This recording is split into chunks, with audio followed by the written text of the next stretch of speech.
I'm ready when you are. Okay, I'm going to call this meeting to the Finance Committee meeting to order, and let's do the Pledge of Allegiance.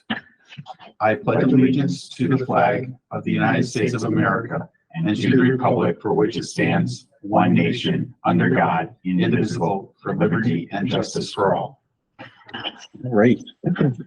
So Micah Patella, the chair, is not going to be with us tonight, and so can I have a motion to approve the minutes to the December 13, 2023 meeting? Let me just take a quick peek here. Take a quick look. Yeah, I spent extra effort on this, so Yep. Yeah, you did. Wow. Okay. Yeah, nice job with those, by the way.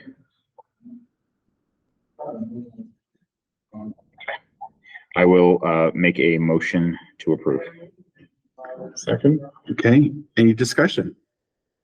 Okay, all in favor? Okay, great. Business administrators comments. Oops, I didn't link it. Let me see if I can link it right now.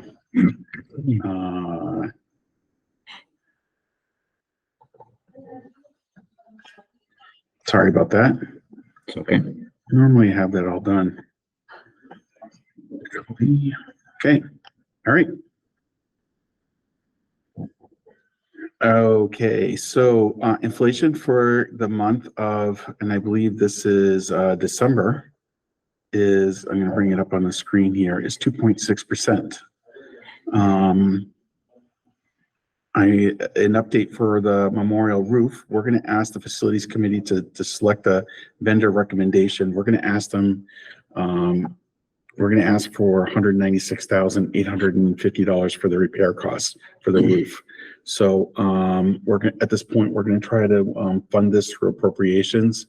If we're not going to be able to do that, we're going to either pull the money, or we're going to ask the school board to pull the money from the capital reserve fund for building improvements, or from the facility use revolving. The next thing is at the next meeting, we're going to talk about firewall penetrations at the old middle school. This isn't the electric firewalls. This is the. Sorry, one more thing.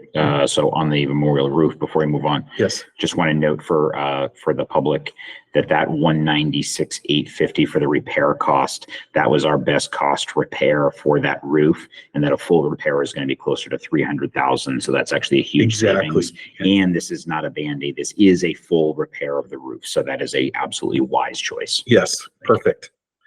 The firewall penetrations, did they explain that the last, you guys are on the facilities committee, so you're aware of that. What we found out from SLC is they want a different vendor, so which ended up, why we're delaying. So we're trying to give them a little more time, and I'm hoping that February is going to be our start date for that. Let's see, the financial condition of the school district. I gave you a link to all the purchase orders that are through today.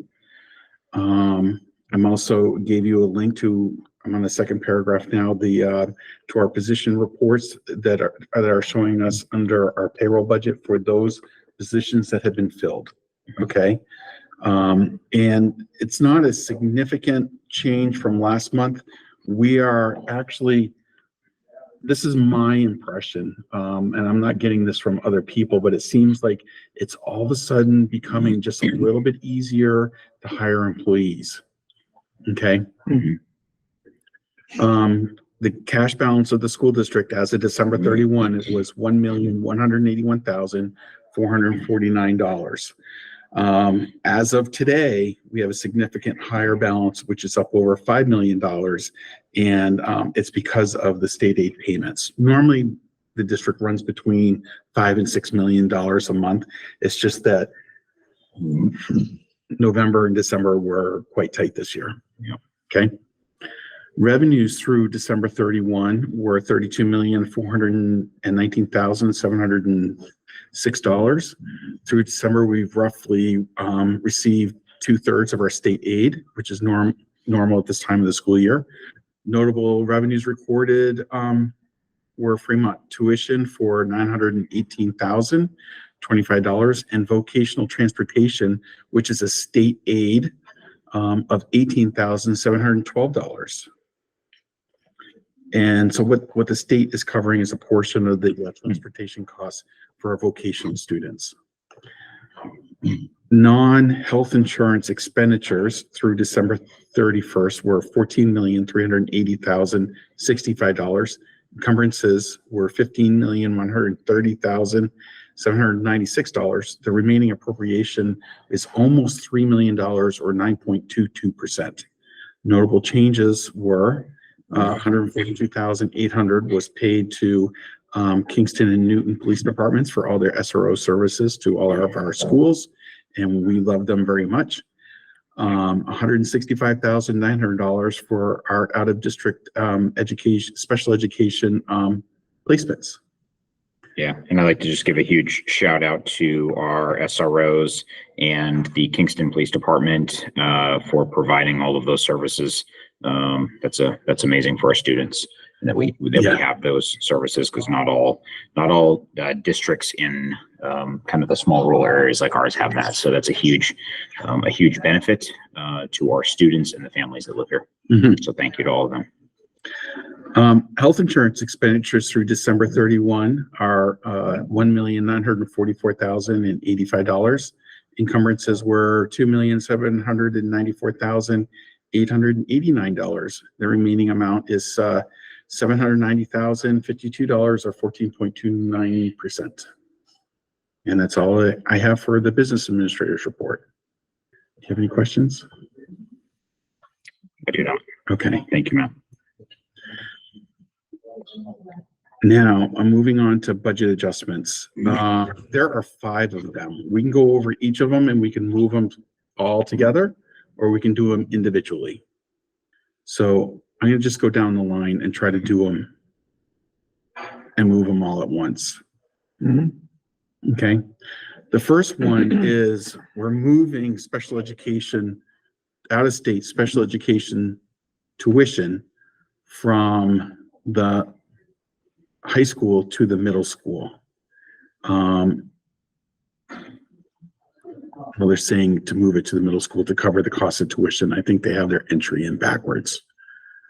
The note says adjustment requesting the move of money to the high school budget line to the middle school line to cover the cost of tuition. So they're moving it to the middle school. I'll fix that. Okay.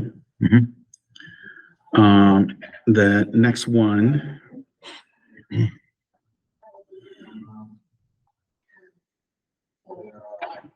I want to repeat. Wait a minute. No, they're different numbers. Yep, they're different numbers.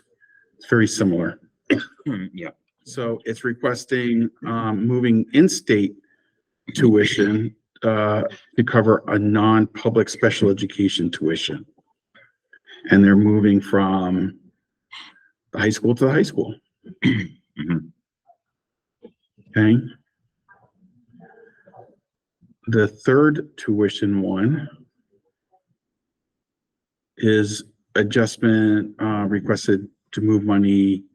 So basically what they're doing is they're moving the balance to the non-public tuition line. What they're doing is they're consolidating some lines from tuition out of state and contracted consultants and put it into a tuition non-public special education. Okay.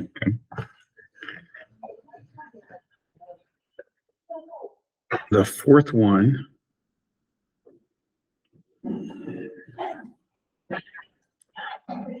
to move money to cover deficits in other professional services line. So basically, this other professional services line is going to be hiring the paraprofessional. Okay. And they're trying to consolidate it from those other lines. Now we're staying within special education. Yep. So just to kind of remind you or refresh you, this committee does not have authority to move money out of special education into regular ed. Okay. Yep. But you can move it within it. Yep. Okay. So they feel like those line items where they are pulling from, that they are going to have surpluses there, so they're moving it into that Yes. line item, the other professional services. Yes. Okay. Okay. Yep. And the last one is special education transportation. And they are asking to move money within transportation lines to cover deficit for the middle school special education transportation. So they've had to go and move a student, and they need to pull the money from Bakey and the high school to cover that cost for a middle schooler. Gotcha. Okay. Okay? Yep. So do you want to move all of them together? Yeah. Okay, so can I have a motion to approve the 5 special education budget adjustments? Motion to approve all 5 of these special education budget adjustments. Second. Okay, any discussions? All in favor? All right, thank you. Now, year-end estimates. We ran one this morning. There's no real significant change. It only changed like $100,000. I'm still within $1 million. Okay. We're still trying to collect a lot of data to make sure that we're trying to have a roadmap from here to the end of the school year. Okay. So I'm still projecting, again, $1 million. And you say year end, are you saying calendar year or fiscal year? Fiscal year. Fiscal year. Okay. So this would be June 30. Yep. And this would be the amount that would get returned back to the taxpayers. Got it. I want that to be clear to everybody. Yep. Thank you. Okay. So this is going to be the shortest facility committee meeting. Now, trust fund balances.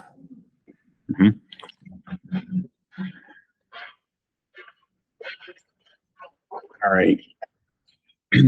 The first one is this is through November. Because I don't believe we have the December statements yet. So the special education expendable trust fund for November, all of them are through November, has a balance of $253,959.60. I went too far. The capital improvement and maintenance capital reserve fund has a balance of $390,508.88. The unanticipated educational expenses capital reserve fund has a balance of $263,483.48. The unanticipated utility cost expendable trust fund has a balance of $154,489.33. The facility use revolving fund has a balance of $198,799.14. The contingency fund has a balance of $612,840. That doesn't change. And so your total reserves are $1,874,080.43. I have a question here, Matt. Yes. There was a comment made, and this is probably over a month now, so I'm a little bit fuzzy on the specifics, but the comment was made that there was some communication that the trustees had received to remove. Yeah. You know what I'm talking about? Okay. I don't remember the specifics. Can you please address that? Okay. Go back in time, the trustees of trust funds. So all the trust funds are held by the Kingston trustees of trust funds. And so they wanted the district to move the funds from the state investment pool, which is more like a cash kind of pool, to their investment advisors. Okay.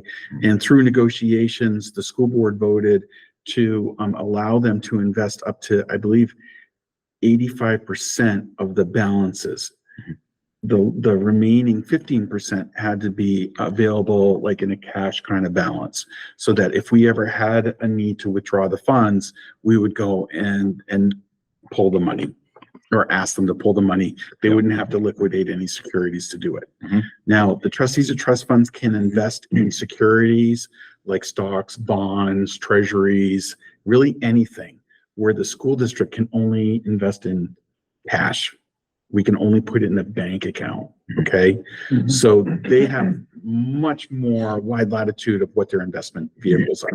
So back in September, they moved the money I asked them, I think in November, why'd you move the money? And the response was, we moved it because of a request from the school board for more safe investments. One of my concerns way back when was if their investments lost money and we needed that money, it wouldn't be there. Okay.